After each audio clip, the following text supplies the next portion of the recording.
और बुलेटिन में अब वक्त है रफ्तार से कुछ खबरों को देखने का, जो आपको बताएंगे सहयोगी हेमंत मेरे साथ जुड़ रहे हैं न्यूज रूम से। Hemant, over to you. शुक्रिया स्वप्निल। आज दिन भर आखिरकार प्रदेश के 33 जिलों में क्या कुछ घटा है, इसको अगले 5 मिनट में देख लेते हैं फटाफट अंदाज में। तो चलिए शुरू करते हैं 5 मिनट में 33 जिलों की खबरें।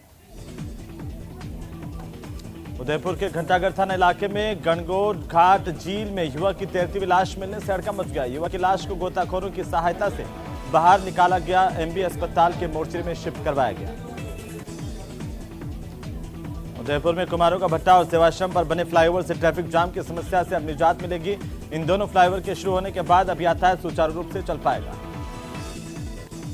डूंगरपुर दौरे के दौरान सीएम अशोक गहलोत ने कई विकास कार्यों की सौगात दी है। सांगवाड़ा में 115 करोड़ की सीवरेज योजना का शिलान्यास मुख्यमंत्री ने किया, तो नगर में 4 करोड़ की सड़कों का लोकार्पण किया गया। डूंगरपुर में पौष पूर्णिमा के मौके पर साबला कस्बे के हरि मंदिर से त्रिवेणी जल संगम के बेनेश्वर धाम के लिए पदयात्रा की रवानगी हुई है। अलवर के बहरोड में गैंगस्टर विक्रम गुर्जर और फिलादीन पर फायरिंग के बाद पुलिस पूरी तरह से अलर्ट पर है। बहरोड थाने में हथियारबंद जवान तैनात किए गए हैं। तो वहीं अलवर के वैष्णव ब्राह्मण समाज की ओर से 8 जनवरी को प्रताप ऑडिटोरियम में नववर्ष मिलन प्रतिभा सम्मान समारोह का आयोजन होने जा रहा है। इसे लेकर प्रेस कॉन्फ्रेंस की गई। उधर बांसवाड़ा में जुआरियों पर पुलिस ने शिकंजा कसा। पुलिस ने राजतालाब थाना इलाके की ओजरिया सब्जी मंडी में जुआ खेलते हुए 4 आरोपियों की गिरफ्तारी की है। वहीं बांसवाड़ा में मुख्यमंत्री अशोक गहलोत ने जिले के लंकाई गांव में किसानों के विशाल सम्मेलन को संबोधित किया। इस दौरान मुख्यमंत्री ने गुजरात चुनाव को लेकर आम आदमी पार्टी पर बड़ा आरोप लगाया। सीएम ने कहा कि बीजेपी और आम आदमी पार्टी दोनों एक ही है। गुजरात चुनाव साथ में मिलकर दोनों ने लड़े। उधर भरतपुर में अतिक्रमण हटाने के लिए पहुंचे प्रशासनिक अमले का विरोध हुआ। स्थानीय लोगों ने अतिक्रमण हटाने का जोरदार विरोध किया। इस दौरान महिला पुलिस की ओर से महिलाओं को मौके से हटाया गया, अतिक्रमण ध्वस्त किए गए। वहीं बीकानेर में सरकारी स्कूल के बच्चों को मोटिवेट करने के लिए राजकीय उच्च माध्यमिक विद्यालय गिन्नानी पमारसर स्कूल के शिक्षक ने एक अनोखा तरीका इजाद किया है। इस शिक्षक ने स्कूल की दीवारों पर ही महापुरुषों के साथ देशभक्ति की प्रसिद्ध हस्तियों के चित्र उकेरे हैं। वहीं बच्चों की पढ़ाई के लिए 7 ग्रीन बोर्ड भी तैयार करवाए गए हैं। बीकानेर में अब मिनी सचिवालय बनाने की कवायद शुरू हो गई है। जिला कलेक्टर भगवती प्रसाद कलाल की ओर से सचिवालय बनाने को लेकर के प्रस्ताव सरकार को भेजा गया है।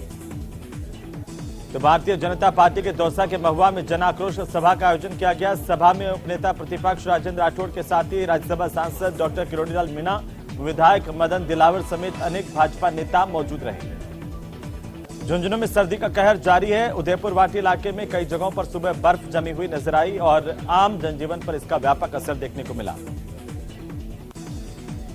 उधर झुंझुनू के राजोता गांव की पहाड़ियों में एक पैंथर होने की सूचना पर आसपास के इलाके में दहशत फैल गई। ग्रामीणों ने सूचना वन विभाग को दी और वन विभाग की टीम ने यहां पर रेस्क्यू ऑपरेशन शुरू किया है।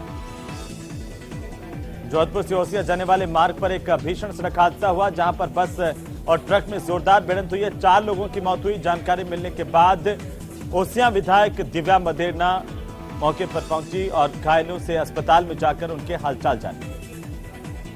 करौली में हिंडौन पुलिस ने नशे के खिलाफ बड़ी कार्रवाई की है। 260 ग्राम स्मैक के साथ एक तस्कर की गिरफ्तारी की गई, जिससे पूछताछ जारी है।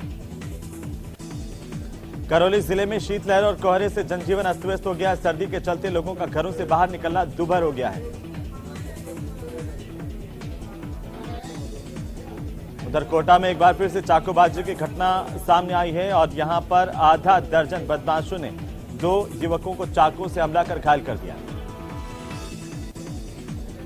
कोटा में कोहरे का कहर देखने को मिला, जहां तेज रफ्तार एक कार नहर की माइनर में से गिर गई। हादसे में कोटा बोरखेड़ा स्टेशन की ओर से जाने वाली नहर में यह हादसा हुआ। गनीमत रही कि नहर में पानी का बहाव कम था, इसलिए किसी जनहानि की खबर नहीं है। तो नागौर में हुए गैंगस्टर संदीप शेट्टी हत्याकांड में 3 आरोपियों को कोतवाली पुलिस की ओर से गिरफ्तार कर कोर्ट में पेश किया गया।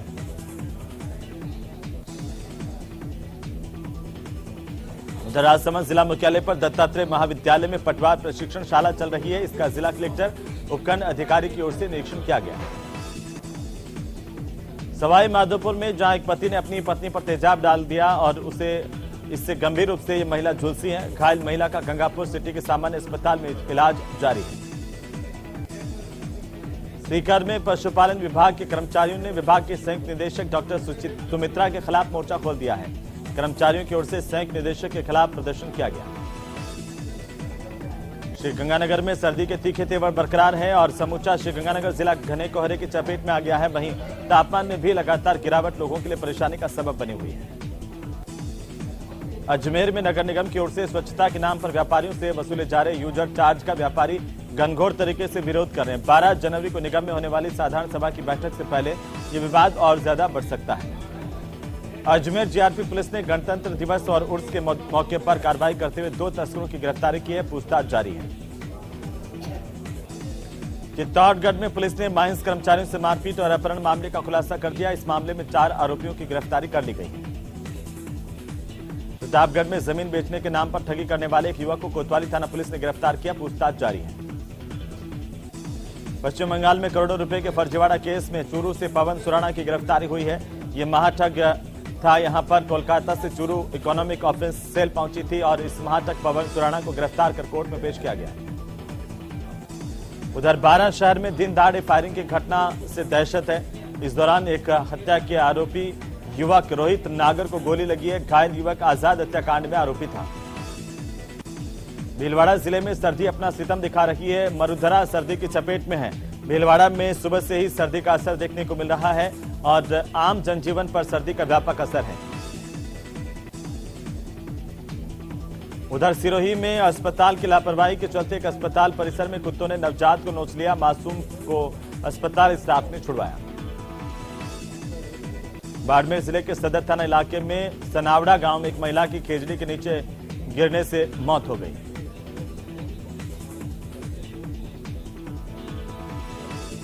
तो चलिए फिलहाल 5 मिनट में 33 जिलों की खबरों में इतना ही। आगे की खबरों को विस्तार से देखने के लिए एक बार फिर से स्टूडियो का रुख करते हैं, जहां पर सहयोगी स्वप्निल मौजूद हैं। जी स्वप्निल। शुक्रिया हेमंत। तो बढ़ेंगे आगे। देखिए, मुख्यमंत्री अशोक गहलोत इस वक्त जोधपुर पहुंचे हुए हैं, जोधपुर के दौरे पर हैं। लाइव तस्वीरें आपको दिखाते हैं।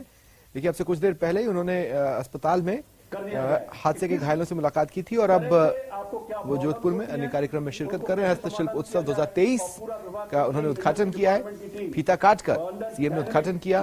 पश्चिमी राजस्थान हस्तशिल्प उत्सव 2023 के उद्घाटन में वो शामिल हो रहे हैं। संवेदनशील है, बहुत ही अप्रोचेबल है, कम्युनिकेटेबल है।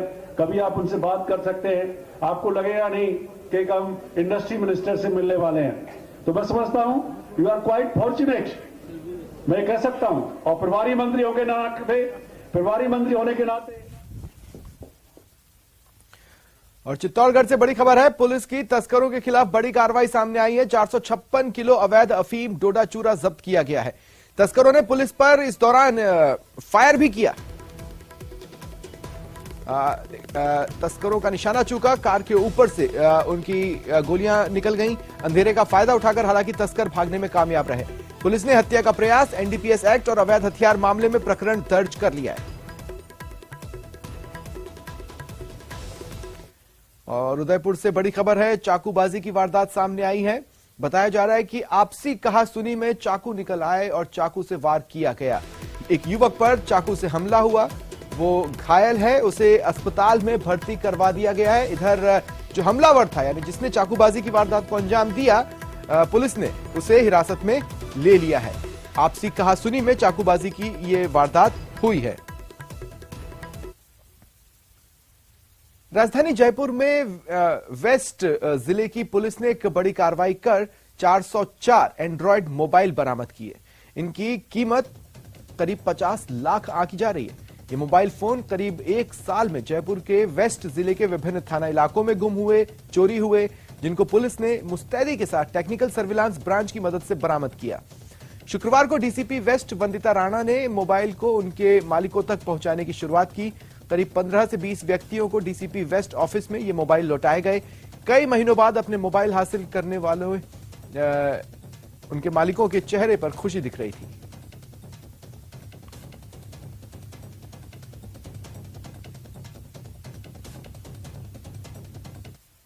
की जो गुमशुदगी है वो कंटिन्यूसली दर्ज होती रहती है, लेकिन जो रिकवरी रेट है वो काफ़ी कम चल रहा है।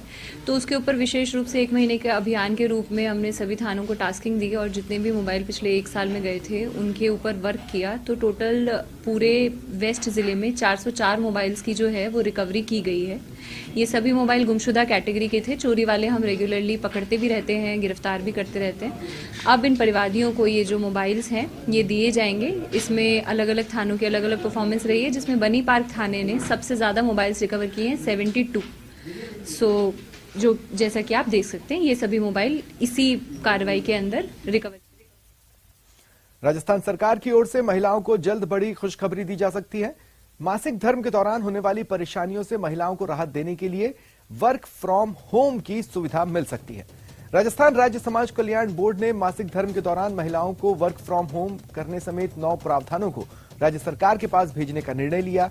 उम्मीद है राज्य सरकार इन प्रावधानों पर जल्द विचार कर स्वीकृति दे सकती है। राजस्थान राज्य समाज कल्याण बोर्ड की आज द्वितीय साधारण सभा का आयोजन हुआ। इस दौरान बोर्ड अध्यक्ष डॉक्टर अर्चना शर्मा के नेतृत्व में इसका फैसला लिया गया। अर्चना शर्मा ने से इस प्रस्ताव पर बात की सहयोगी अरबाज अहमद ने। जुरिस्डिक्शन है उसको लेकर के हमने विचार विमर्श किया। महिला अधिकारिता, सामाजिक अधिकारिता और बाल अधिकारिता से भी अधिकारियों ने इसमें शिरकत की। मैं समझती हूँ कि सकारात्मक सोच के साथ हमने इस बैठक में बहुत से निर्णय लिए हैं कि हम कुछ ऐसे सेंटर्स खोलना चाहते हैं जहाँ पर इंग्लिश लैंग्वेज के अलावा फॉरेन लैंग्वेज भी सिखाई जाए संभाग स्तर पर। इसके अलावा क्रैच फैसिलिटी की उपलब्धता हो।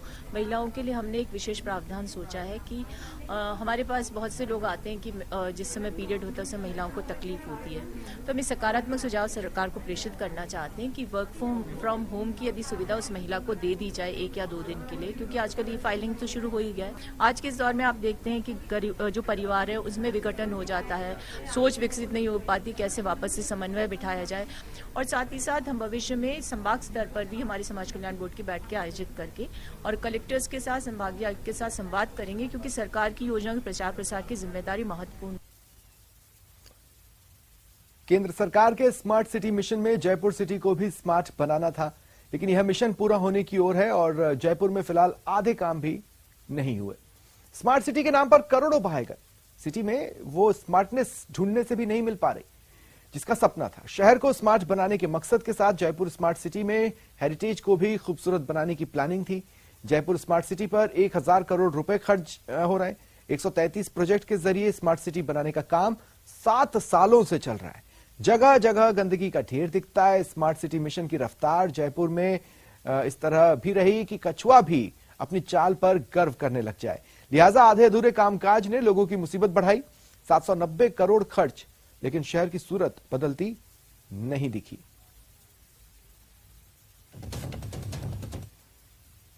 नहीं है जहां पर उसको पेबल्स लगाए गए हैं, उन पेबल्स को ठीक नहीं लगाया गया, पेबल उखड़े हुए हैं। हर दृष्टि से स्मार्ट सिटी केवल जयपुर का एक नाम रह गया है, बाकी स्मार्ट सिटी का जो काम होना चाहिए था वो हो नहीं पा रहा है। आज अधिकारियों के साथ और जनप्रतिनिधियों के साथ आज यहाँ पर मैंने दौरा किया है। यहाँ के विधानसभा के विधायक को भी मैंने आग्रह किया था, नगर निगम हेरिटेज की मेयर को भी मैंने आग्रह किया। ठंड की वजह से जयपुर में स्कूलों की छुट्टियां 14 जनवरी तक बढ़ा दी गई हैं। जयपुर जिला कलेक्टर प्रकाश राज पुरोहित ने आदेश जारी कर जिले के समस्त राजकीय और गैर राजकीय विद्यालयों में कक्षा 1 से 8वीं तक 14 जनवरी 2023 तक अवकाश घोषित किया। मौसम विभाग के अनुसार आगामी दिनों में तापमान गिरने से सर्दी बढ़ने और शीतलहर की संभावना है। इसके चलते जयपुर जिला कलेक्टर ने आदेश जारी किए। हालांकि शिक्षकों और अन्य संचालित परीक्षाओं का समय यथावत रहेगा। इस दौरान सवाई मानसिंह स्टेडियम में गणतंत्र दिवस पर प्रस्तुति देने वाले विद्यार्थी पूर्वाभ्यास के लिए उपस्थित रहेंगे।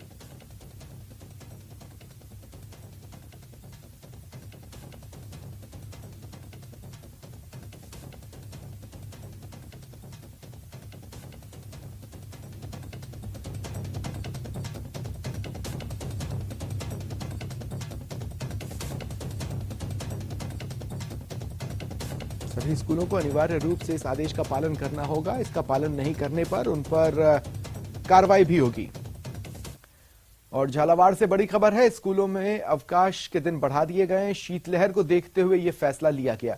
कक्षा 8वीं तक का 14 जनवरी तक अवकाश बढ़ाया गया है। देखिए, जिला कलेक्टर्स को ये पावर्स दिए गए थे कि अपने अपने इलाकों में, अपने अपने जिलों में वो ठंड के हालात को देखते हुए इस पर फैसला लें। ऐसे में कुछ जगहों पर स्कूल का अवकाश एक दिन के लिए बढ़ाया गया था, लेकिन बाद में मौसम विभाग के जो अनुमान है उसको देखते हुए इसे और बढ़ाया गया है। ठीक जयपुर की तरह झालावाड़ में भी आदेश निकाल दिए गए हैं। कक्षा 8वीं तक के लिए 14 जनवरी तक अवकाश बढ़ाया गया है। और अब दिखाते हैं एक अस्पताल की तस्वीर देखकर आप पूछेंगे, ये अस्पताल है या बंदरों का आशियाना? आप बंदरों की ऐश गाह मान रहे हैं। वो चिड़ियाघर नहीं बल्कि अस्पताल है, जानवरों का नहीं बल्कि इंसानों वाला। दरअसल शाहपुरा क्षेत्र में बंदरों का आतंक छाया हुआ है।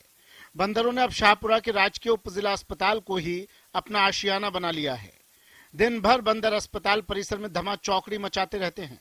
इतना ही नहीं, उत्पाती बंदर अस्पताल में मरीजों को निःशुल्क वितरण की जाने वाली दवाइयों को भी नष्ट कर रहे हैं। अस्पताल में इलाज के लिए आने वाले मरीजों को भी बंदरों के हमले का डर सताता रहता है। जानकारी के मुताबिक बंदरों का झुंड अस्पताल के स्टोर रूम के बाहर उछल कूद मचाता रहता है। उत्पाती बंदर दवाइयों के कार्टन को फाड़कर इनमें रखी दवाइयों को इधर उधर फेंक देते हैं। कुछ ऐसा ही नजारा कैमरे में कैद हुआ। स्टोर रूम के बाहर रखे कार्टन को फाड़कर बंदर दवाइयों को कचरे में फेंकते नजर आए। खास बात यह है कि बंदरों को भगाने की कोई जहमत नहीं उठाता। और अब देखते हैं टॉप 10 पिंक सिटी। जयपुर में वेस्ट जिले की पुलिस ने बड़ी कार्रवाई कर 404 एंड्रॉयड मोबाइल बरामद किए। इनकी बाजार में कीमत करीब 50 लाख आंकी गई। कांग्रेस में संगठनात्मक नियुक्तियों की दूसरी लिस्ट जारी हुई। 88 ब्लॉक कांग्रेस कमेटी अध्यक्ष नियुक्त किए गए। मंत्री रमेश मीणा के घर के बाहर बेरोजगार अभ्यर्थियों ने प्रदर्शन किया। संविदा नौकरियों को रोकने और नई स्थायी भर्तियों की मांग उठाई। एसीबी के नए फरमान मामले में खाद्य मंत्री प्रताप सिंह खाचरियावास के बाद चिकित्सा मंत्री प्रसादी लाल मीणा का बयान आया। उन्होंने कहा यह आदेश गलत है। हालांकि आदेश वापस ले लिया गया। जयपुर में कारोबारी से ब्लैकमेलिंग के मामले में विश्वकर्मा पुलिस ने एक युवती के साथ 2 लोगों को गिरफ्तार किया। इन्होंने वेब सीरीज देखकर ये प्लानिंग की थी। केंद्र सरकार के स्मार्ट सिटी मिशन में जयपुर सिटी को भी स्मार्ट बनाना था, लेकिन मिशन पूरा होने को है, लेकिन जयपुर में आधे काम भी पूरे नहीं हुए। महिलाओं के लिए अहम प्रस्ताव तैयार हुआ है। प्रस्ताव पीरियड्स के दौरान वर्क फ्रॉम होम का है। समाज कल्याण बोर्ड की बैठक में प्रस्ताव पारित हुआ। जयपुर एयरपोर्ट पर एयरपोर्ट थाना प्रभारी की ह्यूमन ट्रैफिकिंग को लेकर कार्रवाई। 12 नेपाली युवतियों को एयरपोर्ट पर रोका गया और थाने लाया गया। 8वीं तक के बच्चों की 14 जनवरी तक छुट्टी बढ़ा दी गई है। सर्दी और शीतलहर के बढ़ते प्रकोप के चलते फैसला हुआ।